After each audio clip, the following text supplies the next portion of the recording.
জয় গুরু। আজকের আমরা এই ভিডিওতে যে টপিকটার উপর আলোচনা করতে চলেছি সেটি হচ্ছিল এমন একটা বিষয় যেটা সম্বন্ধে আমাদের কিন্তু প্রত্যেকেরই অবগত থাকা চাই। তার কারণ এই কথাটা পরম পূজ্যপাদ শ্রী আচার্যদেব নিজেই কথাটা বলছেন। তিনি বলতে গিয়ে একটা প্রসঙ্গে বলতে গিয়ে বলছেন, আমরা যেন গুরু ভাইদের বাড়িতে গিয়ে যেন শুধু ইষ্টভৃতি সংগ্রহ যেন না করি। কিন্তু কেন তিনি এই কথা বললেন, আজকে আমরা এই সম্বন্ধে এমন কিছু কিছু কথা শুনব, তার বলা এমন কিছু কিছু কথা যেখানে এই কথাটা আমাদের কাছে বুঝতে আরো সহজ হবে যে কেন তিনি এইরকম একটা জিনিস যে তুলে ধরলেন। যাই হোক, আজকের এই আলোচনাটি এবার আমি শুরু করার আগে আপনাদের কাছে শুধু একটি কথাই অনুরোধ করছি, ভিডিওটিতে আপনারা সম্পূর্ণভাবে যুক্ত থাকার চেষ্টা করবেন। আশা করি দিলে আজকের এই যেই টপিকটি আপনারা এই আলোচনার মাধ্যমে অতি অবশ্যই শুনতে পারবেন। ইষ্টভৃতি সংগ্রহ করা দেখবেন একটা এমন জিনিস না, যেখানে আমরা কি দেখি সাধারণত কোন সৎসঙ্গ কেন্দ্র কিংবা মন্দির, বিহার, উপযোজনা কেন্দ্র ইত্যাদি নানান জায়গায় সেখানকার গুরু ভাইয়েরা ইষ্টভৃতি কিছু কিছু ক্ষেত্রে দেখা যায় বাড়িতে গিয়েও মানুষের কাছ থেকে সংগ্রহ করেন। কেন? তার কারণ অনেকে হয়তো এসে দিতে পারেন না, অনেকের হয়তো বাড়িটা খুবই দূরে, কারোর হয়তো সময়টা থাকে না, নানান রকম কারণ হতে পারে। কেউ হয়তো অনলাইনে প্রসেসই জানে না, এটাও হতে পারে। তাই নানান রকম কারণ থাকতে পারে। কিন্তু কথাটা হচ্ছিল এই যে ইষ্টভৃতি নেওয়ারই যে ব্যাপারটা না, এইখানে আচার্যদেব স্ট্রিক্টলি একটা কথা বলছেন। প্রায় এখন একটা কথা তিনি বলছেন,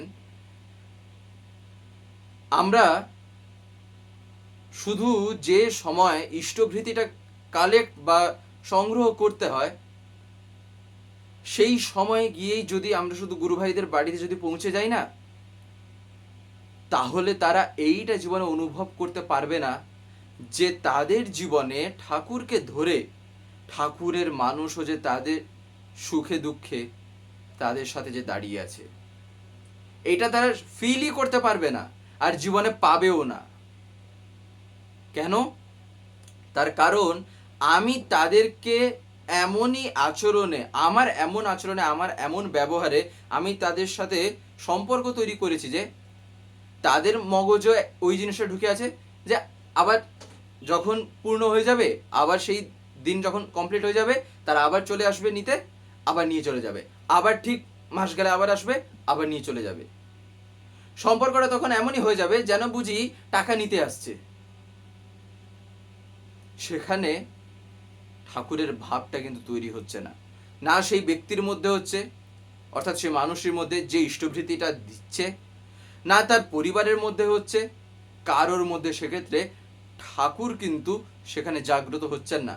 সেখানে একটা ফর্মালিটির ম্যাটারের মতন কোনো কিছু একটা মেকানিক্যালি যেন চলছে বলে মনে হবে, একটা যান্ত্রিকভাবে শুধু একটা কাজ, যেখানে আমি ভাবছি ওটা ইষ্ট কাজ হচ্ছে, কিন্তু সেখানে ইষ্ট কতটুকু প্রতিষ্ঠিত হচ্ছেন। এমনই সেখানে কোনো কিছু একটা প্রতিষ্ঠা হচ্ছে যেখানে শুধু টাকারই একটা গল্প তৈরি হচ্ছে, তাছাড়া আর কোনো কিছু তৈরি হচ্ছে না। তাই তাদের সাথে সম্পর্কটা শুধু টাকার কিন্তু না, উল্টো আগে সম্পর্ক হচ্ছিল মানবিকতায় আর মনের ভাবে তারা কতটুকু আমার সাথে মিশতে পারছে, কতটুকু তারা নিজেদের জীবনের কথা, নিজেদের আনন্দের কথা, দুঃখের কথা যত যাই হোক না কেন, ঠিক যেমনটা বাড়ির একটা মানুষ তারই একটা নিজের মানুষকে যেমন আপন ভেবে বলে, তার যত কথা, যে কথা বললে হয়তো তার মনের ভারটা হয়তো হালকা হয়ে যায়, সে কি আমাকে সেই রকম ভাবে বলতে পারছে? তার মধ্যে কি সেই রকম ভাবটা আসতে পারছে যে সে আমাকে বলার জন্য সে কখনো কুণ্ঠাবোধ করছে না? তার মানে আমার তার সাথে সেরকম মেশাইনি, কিংবা আমার তার সাথে সেরকম ভাবের আদান প্রদানই কোনো দিন হয়নি। শুধু কি আজকে আমরা এসছি শুধু এটা নেওয়ার জন্য, আর এসছি কি এর আগেরটা তার অগ্রপ্রশস্তি দেওয়ার জন্য। তাহলে সেক্ষেত্রে ঠাকুরের কথা কতটুকু আর সেখানে উঠল? তাই সেটা কিন্তু কখনোই সেই রকম ভাবে করাটা ঠিক না। কখনোই আচার্যদেব বলছেন সেই রকম ভাবে করতে নেই। আর পারলে এমন ভাবেই এই কাজটা করতে হয় যাতে তারা নিজের আগ্রহ নিয়ে, নিজের আগ্রহ থেকে যেন তারা নিজেরা আসে ইষ্টভৃতি জমা দিতে। তার কারণ আমি একটা মানুষ হয়ে আমি সেই একটা মানুষের জন্যই, আমি তার জন্য আমি কতদিন করতে পারবো, তার চাইতে ভালো আমি যদি তাকে যোগ্য করে তোলার জন্য এমন যদি চেষ্টা করি, তাহলে সে নিজেই যখন আসবে জমা করতে, তাহলে সেক্ষেত্রে সে দেখবেন এমন হয়ে উঠবে, সে আরো 10টা মানুষের তখন বাড়ি গিয়ে সে নিজে এমন যোগ্যতা অর্জন করলো, সে আরো 10টা মানুষের বাড়ি গিয়ে তাদেরকে আরো উদ্বুদ্ধ করছে পরমপিতার পথে আরো এগিয়ে যাওয়ার জন্য। কিন্তু আমি কি করেছি, তাদের সাথে সম্পর্কটাই বানিয়েছি শুধু টাকার। ঠাকুর সেখানে এতটুকু আছেন কিনা তা সন্দেহের। আর একটা কথা কিন্তু মাথায় রাখা চাই, তা হলো যাদের বাড়িতে গিয়ে এইরকম ভাবে আনতে হচ্ছে না, কিংবা যাদেরকে বারবার বলতে হচ্ছে, তার মানে এটা কিন্তু প্রায় নিশ্চিত যে এখনো পর্যন্ত তারা ঠাকুরকে নিজের জীবনে অনুভব করতে পারেনি যে ঠাকুর বাস্তবে কে, কিংবা ঠাকুর যে আমার জীবনে তার গুরুত্বটা কোথায়, তার স্থানটা কেমন করে আছে, বুঝতে পারেনি বলেই আগ্রহটা নিচ্ছে না। তাহলে আমাকে তো সেই জায়গাতেই তো আসলে কাজটা করতে হবে।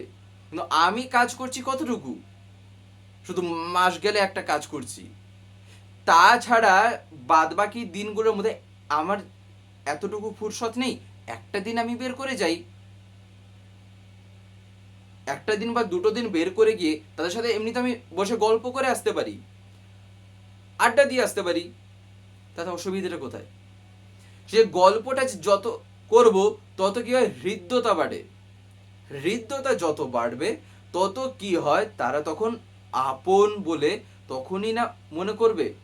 আর যখন সেই আপন ভাব জেগে উঠবে, তখনই আসবে হচ্ছিল জীবনের তাদের আসল কথা, যা তারা মন খুলে হয়তো বলতে পারছে না, যা তারা হয়তো বলার জন্য তারা নিজেরাই হয়তো ফ্রি ফিল করছে না, কিংবা অনেক কিছুই হতে পারে। এই কারণেই আচার্যদেব বারবার বলছেন যেন শুধু তাদের সাথে আমাদের সম্পর্কটা যেন ওই ইষ্টভৃতি সংগ্রহ করার না থাকে, তাদের সাথে এমন ভাবেই যেন আমাদের সম্পর্কটা থাকে যেন তারা এটা মনে করে যে তারা আমাকে যে এত ভালোবাসছে তার কারণটা কি, সেখানে যে ঠাকুর ছাড়া যে আর কোনো দ্বিতীয় কোনো প্রকার স্বার্থ নেই, যেন তারা এই জিনিসটা বুঝতে পারে। দিলেই না সেখানে একতা আসবে, দিলেই না সেখানে ইউনিটি হয়ে একটা কিছু দেখা দেবে। তা না হলে ঠাকুরের ওই কথাটা দেখেন তো কতটুকু মানা হচ্ছে। ঠাকুর কি বলছেন না, পড়শিরা তোর নিপাত যাবে, তুই বসে সুখ খাবি বুঝি, যা ছুটে যা তাদের বাঁচা, তারাই যে তোর বাঁচার পুঁজি। তাই যা ছুটে যা তাদের বাঁচা, তারাই যে তোর বাঁচার পুঁজি। তাহলে তাদের বাঁচা বুঝে আমি সেই বাঁচানোর পথটা আমি কতটুকু তাদের জন্য খোলার চেষ্টা করছি। আমি তো তাদের জীবনে তারা ঠাকুরকে নিয়ে যে চলবে, আমি তো সেই জায়গাটা তো আমি তাদের জন্য করছি না। আমি শুধু কি করছি, সেই কথাটা আবার আসছে। এই কারণে আমার ব্যক্তিত্ব, আমার আচরণ, আমার কথা তাদের সাথে গিয়ে মেশা যেন এমনই হয়ে ওঠে যেন সেখানে ঠাকুর জাগ্রত হন, যেন তাদের মনের মধ্যে এমনই তখন ভাব আসবে যে জীবনে ঠাকুরকে নিয়ে যে চলাটা তাহলে কেমন ভাবে হয়।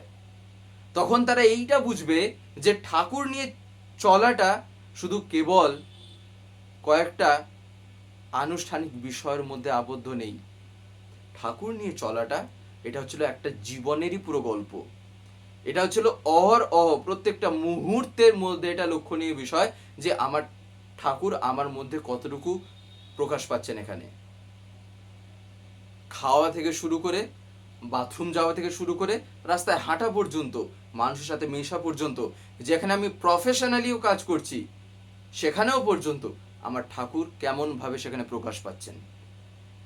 ঠাকুর সেখানে ঠিক সেই রকমভাবেই প্রকাশ পাবেন যেমনটা আমার সেখানে আচরণটা হবে, ঠিক যেমন আমি ব্যবহার করব ঠাকুর সেখানে সেই রকমভাবেই সাড়া দেবেন।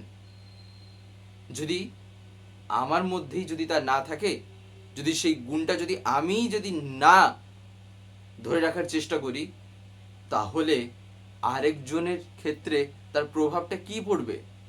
আমার মধ্যেই দেখা গেল একটা গুণ নেই, সেই গুণের কথা আমি যদি হাজারো বলি না, তাহলে দেখবেন সেই রকমটা তাদের মধ্যে কিন্তু তার প্রভাবটা হয়তো নাও আসতে পারে।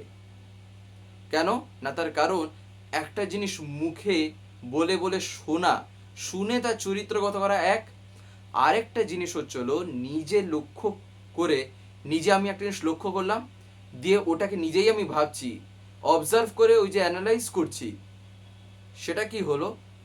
তার মানে সেখানে একটা কিছু অ্যাট্রাক্ট হয়েছে।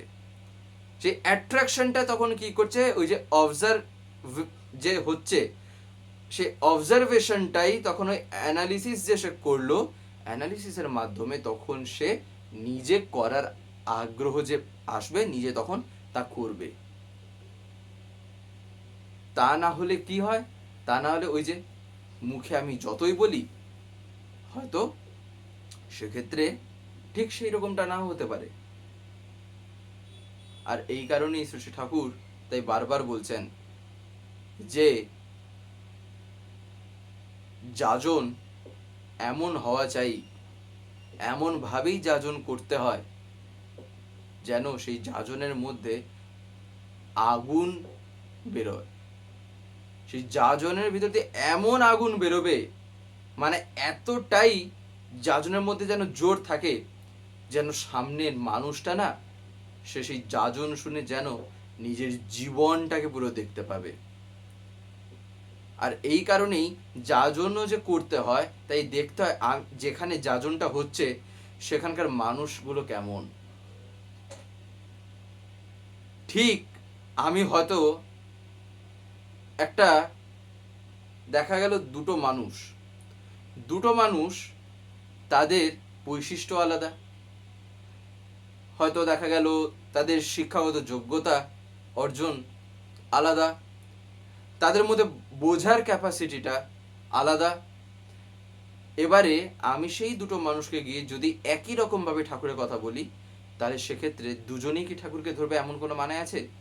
নাকি যে যেমন তাকে তার আঙ্গিকে যদি আমি বলি, তাহলেই সে ঠাকুরকে বুঝতে পারবে? কোনটা? যে যেমন তাকে যদি আমি সেই রকম বলি, তাহলে সে ঠাকুরকে বুঝতে পারবে। তাই সবাইকে যে একই রকম ভাবে কথা বললে, সবাইকে যে একই রকম ভাবে যাজন করলে যে তা হবে এমনটা কোনো মানে নেই। যদি তা হতো তাহলে আমরা দেখতাম না যে আচার্যদেব একই নিবেদনের উত্তর বিভিন্ন সময় বিভিন্ন রকম ভাবে যে দিচ্ছেন, এটা আমরা দেখতে পেতাম না। তিনি তাহলে কেন দেন?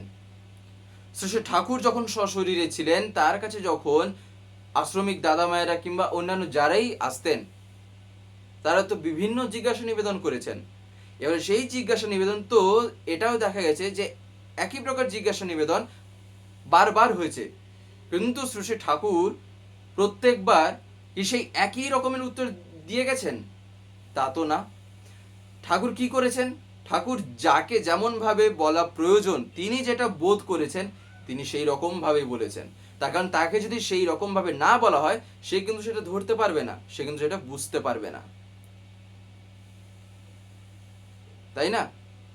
যার ফলে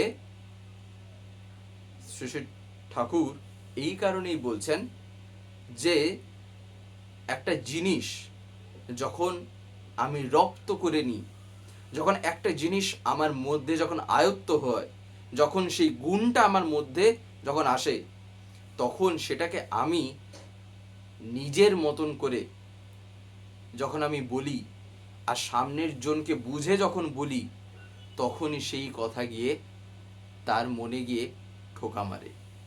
তখনই সে জানতে চায়, তখনই তার জানার আগ্রহটা বাড়বে যে ঠাকুর কে। আর এই সব না হলে শুধু যদি আমি ওই ইষ্টভৃতির ব্যাপারেই যদি শুধু আটকে থাকি না, তাহলে সামনের জনের কাছে কি মনে হবে, এখানে শুধু টাকারই গল্প, তাছাড়া দ্বিতীয় কোনো গল্পই নেই। কিন্তু ঠাকুর কি তাই? ঠাকুর তো তা নন। কিন্তু আমি ঠাকুরকে এমন ভাবে রিপ্রেজেন্ট করেছি, যার ফলে সে ভাবছে যে ঠাকুর এইরকমই, শুধু টাকাই চান মাস গেলে। এই কারণেই আগে ঠিক হতে হবে আমাকে। আমি যাদের সাথে গিয়ে মিশছি, যেন সেই মেশায় তারা যেন আমার কাছ থেকে যেন এই রকমটা পায় যে এর মধ্যে ঠাকুর যে কতটুকু জীবন্ত হয়ে আছেন। ঠাকুর শুধু ফটোতে নন, ঠাকুর শুধু বইতে লেখার ভিতরে নন, ঠাকুর যে বাস্তবে প্র্যাকটিক্যাল। এই জিনিসটা যতক্ষণ না অনুভূতির রাজ্যে ধরা পড়ছে, ততক্ষণ পর্যন্ত একটা মানুষের মধ্যে পরিবর্তন কিন্তু আসবে না। সে যতক্ষণ না ফিল করছে যে ঠাকুর যে বাস্তবে সশরীরে যে এসেছেন, নররূপে যে এসছেন তিনি, নররূপী যে নারায়ণ তিনি, তাই তাকে যে নিজের জীবনে কেমনভাবে স্থান দিতে হবে, নিজের জীবনে যে চরিত্রের মধ্যে কেমনভাবে তাকে ফুটিয়ে তুলতে হবে, এই জিনিসগুলো যদি একজন যদি না বোঝে না, তাহলে তার ক্ষেত্রে ঠাকুরকে নিজের জীবনে অনুভব করাটা কিন্তু একটু কঠিনই হয়ে পড়ে। তার কারণ ঠাকুর দয়াও যে করে থাকেন না। যখন দেখবেন আমরা বলি না যে ঠাকুরের দয়ায় যে এত কিছু হচ্ছে, তার মানেটা কি? তার মানে ঠাকুর যে আমাকে যে দয়া করে এমন কিছু দিচ্ছেন, এমন কিছু তার দয়া আমার জীবনে ঘটছে, সেটা কি করে সম্ভব হচ্ছে না, সেই দয়ার জন্য আমি সেই রাস্তাটা আমাকে কিন্তু তৈরি করতে হবে, সেই দয়াটাকে যাতে আমি অনুভব করতে পারি। আর তা না হলে তিনি হয়তো সব সময় দয়া করে চলেছেন, আমি কিন্তু তা গ্রহণ করতে পারছি না। ঠিক কেমন ব্যাপারটা হয়ে যাবে, একটা বালতিতে ছোট ছোট ছোট ছোট ছিদ্র আছে, সেই যে ফুটোগুলো যে আছে, সেই যে ছিদ্রগুলো আছে, জল এবারে যখন সে বালতিতে পড়ছে, বালতিতে আমি দেখছি জল তো আসছে, জল যতই আসছে বালতি আর ফুল হচ্ছে না, বালতি আর ভরাট হচ্ছে না। কেন? তার কারণ ওই ছোট ছোট ছিদ্রেরই এমন ক্ষমতা আছে যে সে জলটাকে সে বের করে দিচ্ছে, ধরে রাখতে পারছে না। আমাদের জীবনে তার দয়াটাও ঠিক সেই রকমই। তিনি যে দয়া যে করেন, বাস্তবে আমরা তা ধরে রাখতে কতটুকু পারি? তিনি তো অনবরতই দয়া করে চলেছেন। তিনি কখনো ভেদাভেদ করে দয়া করেন না যে আমি একে এতটুকু দেব আর ওকে এইটুকু দেব। তিনি কি তাই? সূর্য সবার উপরেই কিন্তু সমানভাবে আলো দেয়, কখনো ভেদাভেদ করে দেয় যে ওই জায়গায় একটু বেশি আলো দেবো, ওই জায়গায় একটু কম আলো দেবো, ওই লোকটাকে বেশি দেবো, ওই লোকটাকে কম দেবো। মানে কথাটাই কেমন বোকা বোকা টাইপের কথা। তার দয়াটাও ঠিক তাই, তিনি দয়া প্রত্যেকের উপরেই করে চলেছেন, কিন্তু আমি সেই দয়াটাকে কতটুকু ধরে রাখতে পারছি। এই কারণেই তো চাই জীবনে ঠাকুরত্ব জাগ্রত করে তোলা। ঠাকুরত্ব জাগ্রত যদি না হয়, তাহলে তোমার মানে কেউ কেন্দ্রও নেই, ঠাকুরও নেই। ঠাকুর তো নিজেই এ কথা বলছেন। তাই তিনি কিন্তু যে কেউ নন। আমি তাই তাকে যে ভাব নিয়ে দেখি, আমার জীবনে তিনি যে ভাব নিয়ে আমি তাকে নিজের জীবনে স্থান দিয়েছি, তিনি সেই রকম ভাব নিয়েই কিন্তু ধরা দেন। এই কারণেই দেখবেন শ্রী ঠাকুর একটা জায়গায় বলছেন না, যে যা ভাবে আমি তাই, প্রাণের কোণে একটু শুধু অবল ধবল বিশ্বাস চাই। আমি ভক্তের মাঝে শালগ্রাম শিলা, জ্ঞানীর কাছে ব্রহ্ম ভেলা। আমায় পাতা দিয়ে পুজলে পরে আমি ছাগল হয়ে পাতা খাই। আমি চোরের উপর বাটপাড়ি করি, সাধু জনায় বুকে ধরি। আমি মদের বোতল বগলে করে মাতাল ভায়ার পিছে ধাই। আমি নাস্তিকের কাছে কিছু নই, কিন্তু জ্ঞানী, আমি নাস্তিকের কাছে কিছু নই, জ্ঞানীর কাছে ব্রহ্ম হই। যা বলে যে ডাকে, তারে আমি তেমনি হয়ে তথায় যাই। যাই হোক, আজকের এই ভিডিওটা এবার আমি এখানেই শেষ করবো। শেষ করে আপনাদের কাছে একটি কথা বলবো, যদি আজকের ভিডিওটি আপনাদের ভালো লেগে থাকে তাহলে একটি লাইক করে দেবেন, সবার ভিতর শেয়ার করে দেবেন, কেমন লাগলো নিচে একটি কমেন্ট লিখে জানাবেন। আর যদি চ্যানেলটিকে এখনো সাবস্ক্রাইব করে না থাকেন তাহলে অতি অবশ্যই চ্যানেলটিকে সাবস্ক্রাইব করে পাশে বেল আইকন প্রেস করে অল করে রাখতে একেবারেই ভুলবেন না। আর এরকম বিভিন্ন নতুন এবং ইন্টারেস্টিং ভিডিও সবার আগে পাওয়ার জন্য। জয় গুরু, বন্দে পুরুষোত্তমম।